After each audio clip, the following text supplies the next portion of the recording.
thanks for coming out. I know it's like kind of early in the morning still. I know, it's bright and early. How is everybody? Are we good? VidCon day 2. I know. But VidCon day 1 for you. Yeah, I went to Disneyland yesterday. Oh, that's fun. It was awesome because it's not really that crowded since everybody's here. So it's great. The lines are really short. What rides did you ride yesterday? I went on the Haunted Mansion, Indiana Jones, the Cars ride, which I love at California Adventure. I love the Cars ride. It's such a cute ride. I love that one. And like my pro tip is to do the solo rider version because you get through it in like 5 minutes versus the 60 minute wait. I know, the single rider is such a great like little hack at Disneyland. Life hack. Mm-hmm. I'm Kirsten Benson. I'm the editorial director of Instant. And Instant is People and Entertainment Weekly's new media outlet that's entirely dedicated to creators like you. And so we are launching this week at VidCon because could you think of a better place to launch? I don't really think so. Ingrid, will you hold that up for a second? Yes. If you guys have any questions, feel free to tweet at instant.me, and we'll see if we can get to 1 or 2 at the end. We'll see how we're doing with time. Okay, cool. And some other housekeeping. Oh my gosh. Pick a box. Oh my gosh, what is it? I'm just gonna go with box. Box number 1. Oh, not no, open. Don't open it. Just we're pick gonna it. we're gonna leave it somewhere, and we'll get to it, in a few minutes. All right. All right. Surprises. Now that we've gotten all of that out of the way, we can actually get started. I'm just kidding. Cool. You kind of have had like a crazy year.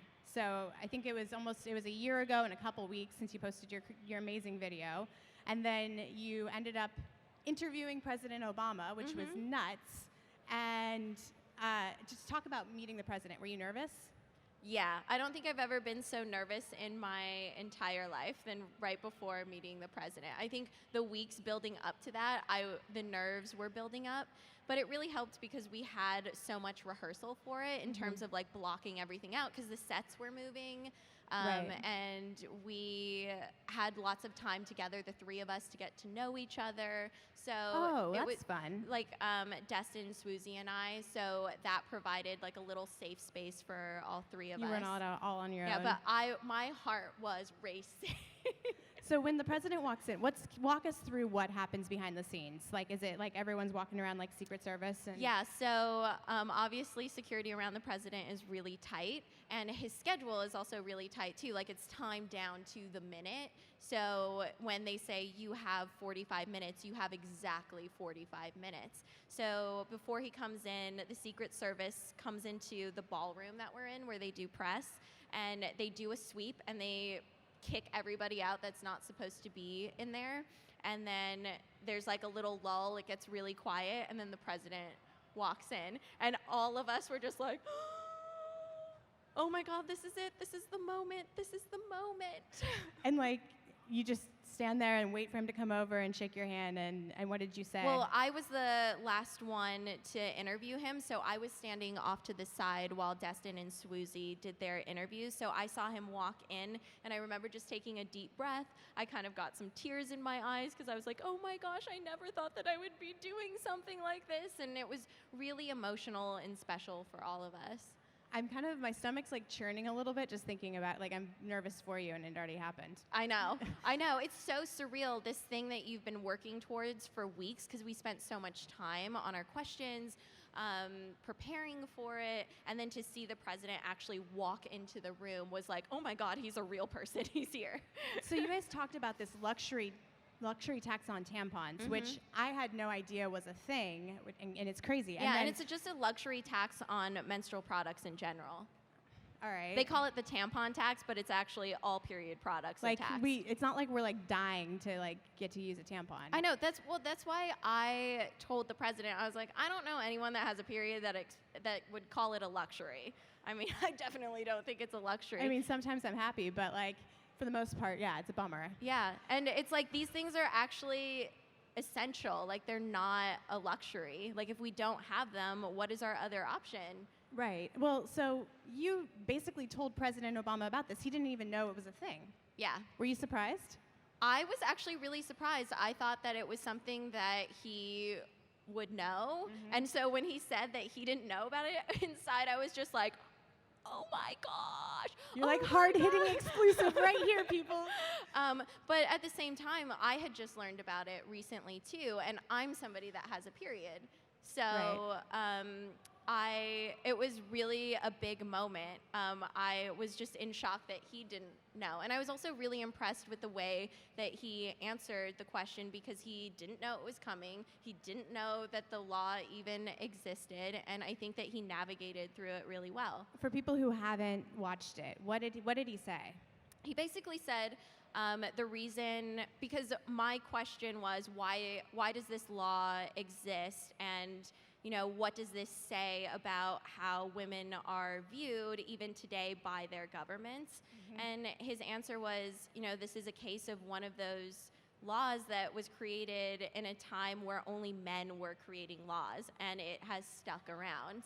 And he said that the one thing that I was like, I understand what you're saying, but I think this is on all of us, because he was saying the women in these states where these laws exist, because it is state by state, need to work to reform these laws.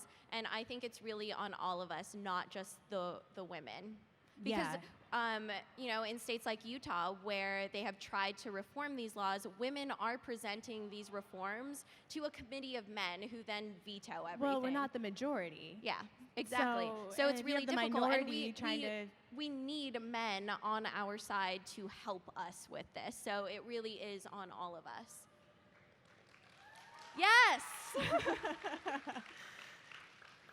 And half the time you see guys buying the products anyway for their girlfriends or significant others. Exactly. At least I hope so. They're paying the tax too. Yeah, totally. And this affects everyone. It's not just people who have periods. It's also, the other people in your life as well. I want to ask you, because you're talking about gender discrimination, and you're going after it like the cure for cancer. You're fighting it so hard, and I love it. Talk about joining. Oh, did your mic just? It's gone. Now it's there back. we go. So talk to us a little bit about joining the 7 UN Change Ambassadors and what that means. That is something that I am so honored to be a part of, because I feel like I'm being supported by the UN, and I'm being given this even broader space to talk about something that I'm so passionate about. And in conjunction with that, there are other women that I absolutely adore, and we're all passionate about gender equality in different ways. And it's so cool to see what each person is bringing to the table. So we talked about the tampon tax. Mm-hmm. What else are you fighting or working toward? My big thing, when we initially went into the UN, I told them that I would not leave this room until we were in agreement that gender equality didn't just mean cis women's equality, because that was everything that they were presenting to us during the day. And it was a long conversation that we had to have around the table. A lot of educating had to be done. And I was like, I will not leave this space. I will not be part of this program unless this is true gender equality. And that means men, women, everyone, and anyone in between. This is not just cis women's equality. That's pretty incredible. It's important, and it's important for people to understand. And so I was really impressed and proud of the UN for being willing to learn and stepping up right there with me. These issues have you started out, you were doing beauty mostly on your channel, and now here you are at the UN at the table, and you're interviewing the president, and you, I think, completely opened up this conversation when you came out on your channel. When you first pressed play on that first video or upload on that first video, did you ever expect it to get to this point? Oh my God, no. I was having this conversation yesterday, and when I started making videos back in 2009, this was not something that people were even doing as their job. It was a totally new frontier, and I started making videos because I was grieving the death of my father. I was trying to overcome, just personal hurdles within myself, and I found it to be this very helpful outlet for me to be creative and to be able to express myself and to connect with other people. That was the biggest thing, the connection that I was building and forming with people that I had never met before. And a lot of them are in here. Yes. How have your fans helped you and supported you throughout the years? Oh my gosh. I feel like it's this relationship that I can't describe other than using the word intimate, because that's what it feels like. I feel like we have just been holding each other's hands through it all, and it's something that I value so much and that I carry with me every single day. And there's this Maya Angelou quote that I love where she says, "Be a rainbow in someone's cloud." And I feel like my viewers are my little rainbows that I draw strength from whenever I'm feeling down or I'm going through something difficult, or like I'm sitting at the UN like fighting for something that the majority of people in the room don't understand. Like, I'm drawing from my rainbows, and you guys are my rainbows. So thank you. That's awesome. I want to talk a little bit about cyberbullying as such an issue. And when you have so many rainbows here, but then I'm sure that you run into some comments that are a little bit disparaging or not positive. How do you handle that? You know, you can't control judgments from other people. Like, Right. People are going to think what they want to think. They're going to place judgments on you, unfortunately, if they feel like it. But what you do have control over is how you navigate that and how you manage that. And what I've learned is that feelings are transient. And so naturally, when somebody says something cruel or mean to you, that sucks. And you're going to feel that. And I think it's important to feel that and to receive those feelings. But because feelings are transient, while you have the power to receive them and feel them, you also have the power to let go of them. Right. And let them go. Because there is that point where usually if you pay attention, your body is like, okay, we're ready to let this go. And the dangerous thing is falling into that shame spiral, the pit of shame, where it's like, what's wrong with me? There's something wrong with me. I'm unlovable. Like, it's so easy to there's do, though. something When wrong someone's with talking me. about you, it's like it's hard to keep those things away. Especially when it is directly at you, and it's hard to understand that what they're saying actually most likely is not directly about you. Yeah, that's true. And the shame pit is a really dangerous one to fall into. And one of my favorite quotes from Cheryl Strayed is, "There's nothing to eat down there except your own soul." And whenever I find myself beating myself up, like this is my fault, like there's something wrong with me, I'm unlovable, I remind myself, you can't stay down here, because do you want to eat your own soul? Nope. So claw your way out. And it really is like clawing your way out of this hole. Is there anything that we can do to try to like combat this? I know you can control your own feelings, and that definitely helps, but are there any things that like your rainbows can do that we can do to really combat bullying online in general? You know, it's a hard question. I can't figure out the answer to that one either. I think it comes down to, you know, spaces like YouTube actually making like more strict guidelines, like actually outlining what is bullying. And we don't have these like defined terms. We don't have defined guidelines and rules and, you know, essentially like repercussions for people who are trolling and who are actually like being abusive and harassing other people. Those guidelines don't exist, and they need to exist. And I think that the responsibility lies in these platforms like YouTube to make it a safe space. And yes, it is important for people to have freedom of speech and to be able to express their opinions, but being cruel is not an opinion. Discriminating is not an opinion. So that's not okay, and things need to change. And I think that they have the power to do that, and they need to push aside, you know, all of this. I'm gonna refrain from using profanity, but you need to push aside all the bureaucratic BS and take care of people.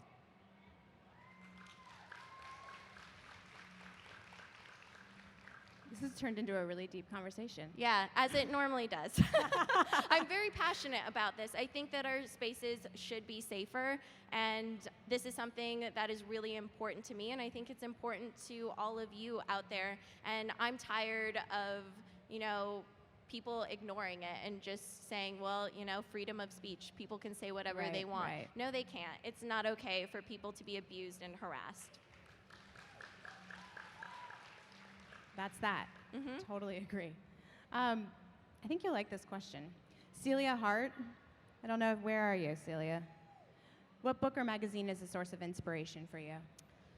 I call it my little green Bible. It's by Cheryl Strayed. It's a book of quotes called Brave Enough, and I literally carry it everywhere with me. And I flip through it, and there's always something that I can draw from. And I just find that her writing really resonates with me, and I give it to people whenever they have a birthday because it's been something so powerful for me, and I want to pass that energy along to the other people in my life. Do you sign the book for your friends? I normally write something in there that is, personal between the two of us, and I tell them why I'm giving them the book, and it's really beautiful to be able to pass something on that is so special and has been so comforting for me to other people that are special to me in my life. I have friends who do that too, and I love it. Sometimes they'll highlight passages in the book, and it's like a little gift again when you find it. I know. It is so powerful when somebody is able to articulate what you have been feeling inside and haven't been able to fully figure out. And when you read those words, you can just burst into tears sometimes, and it's just like somebody sees me, and that is so important, to feel like you are being seen and heard. Taylor Lewis also has a great question. Taylor Lily 1013. Oh, there you are. Hi. What advice do you have for people who want to make a change in the world but maybe don't have your level of attention? I think that we're all capable of making change, and we hear this all the time. Like, conversation and awareness is the first step, and it really is. Like, you have the power to make change within your friend group. Even if it's like two of you, you have the power to make change. And I think with social media now, you have so much power because you can post and you can share what you think, and it's just so easy to see what other people are thinking and what they're sharing, and the information is just around us all the time. And so even if you're not in a position where you have lots and lots of followers, I think just having a conversation with somebody that's like sitting next to you on an airplane, which has happened to me so many times, you can walk away from that conversation creating change. And that is so powerful because that's one more person. I think it's all about putting a face to the cause too. Like when people meet you and you start talking about something and it's not so isolating, and the other people. And something that I think is so important for us to remember is that we are more the same than we are different. That's another Cheryl Strayed quote, by the way. And I love it because we are. When you meet someone, you realize, oh my gosh, this is another human being. We are actually at our core more the same than we are different. We want the same things at the end of the day. Regardless of our political beliefs, a lot of us are striving for the same end goals, and that's important to remember. You mentioned social media, and I'd like to just pick your brain a little bit because we get this question a lot. What advice do you have for people who are trying to launch their channels, but then also, can you talk a little bit about your schedule? Because I know it's really important to stick to a schedule, especially when you're your own boss. Yeah, so the advice that I have for people starting out is to do it because you feel like it's that feeling that you get kind of right here between your stomach and your heart, where you just feel this pull that you can't quite explain, that you have something to share and something to say. Follow that and do it because you feel it there. And in terms of having a schedule, for me, this was something that I had to learn the hard way because, oh my God, the idea of being in my pajamas all day and being on my laptop is sounds like the most amazing thing, and it is for a little while, but then you realize, oh, I have no boundaries, and I don't know where work begins and or work ends and my personal life begins. And a lot of times you find yourself just always working and always on, and that's not healthy to operate feed that your way. soul, you and can't do it, I think yeah. also as women, especially, we experience this guilt when we're not on and we're not working. We feel guilty walking away from that. And I think it's important for all of us to remember that it's okay to give yourself a break. Like, you have to take care of you before you can take care of other people. So do what you need to do. Create the boundaries in your life that you need to take care of you and to give yourself that mental space. Because especially if you're doing something creative, you're not going to be able to have those free-flowing creative moments unless you are relaxed. Those are when the most beautiful things and thoughts happen and come to you. Those are when you get those like aha moments. Is when you're relaxed, and you have to give yourself that space to do that.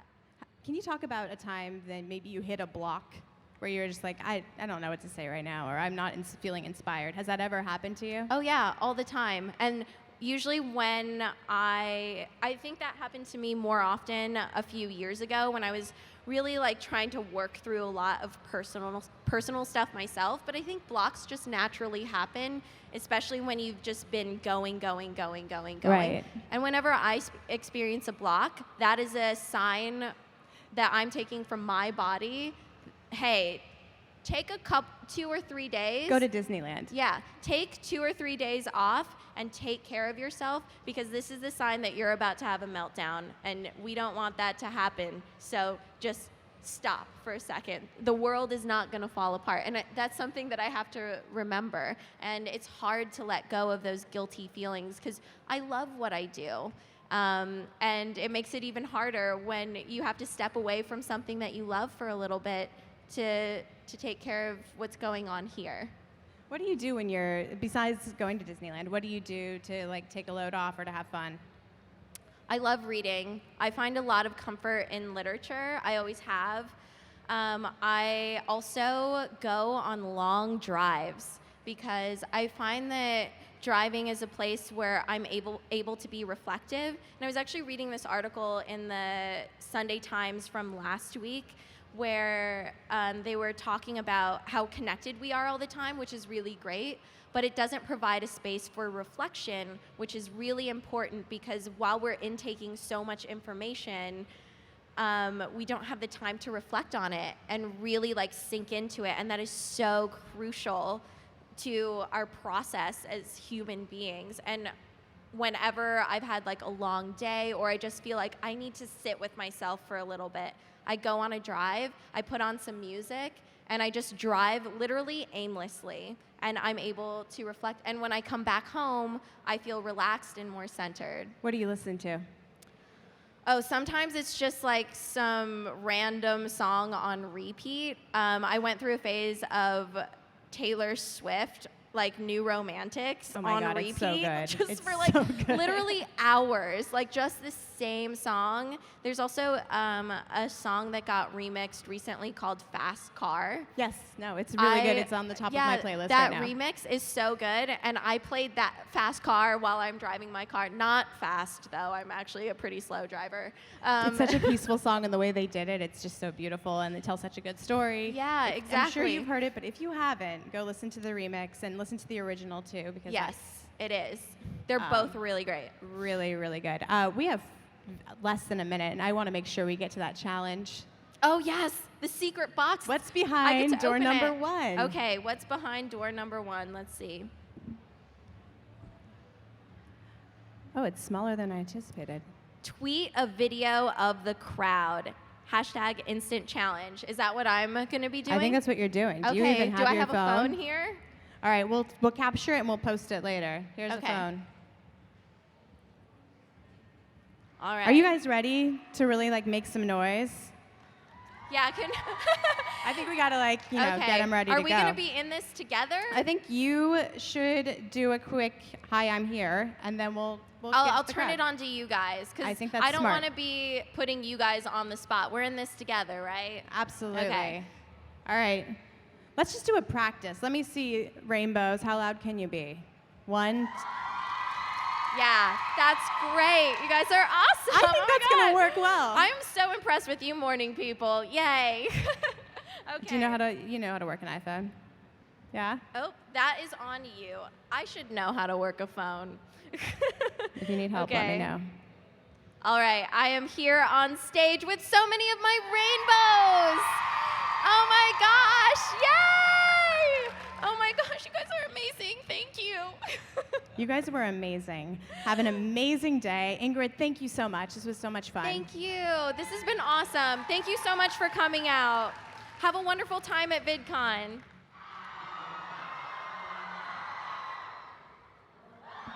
There you go. So exciting, right? That was sort of beautiful. The power of YouTube.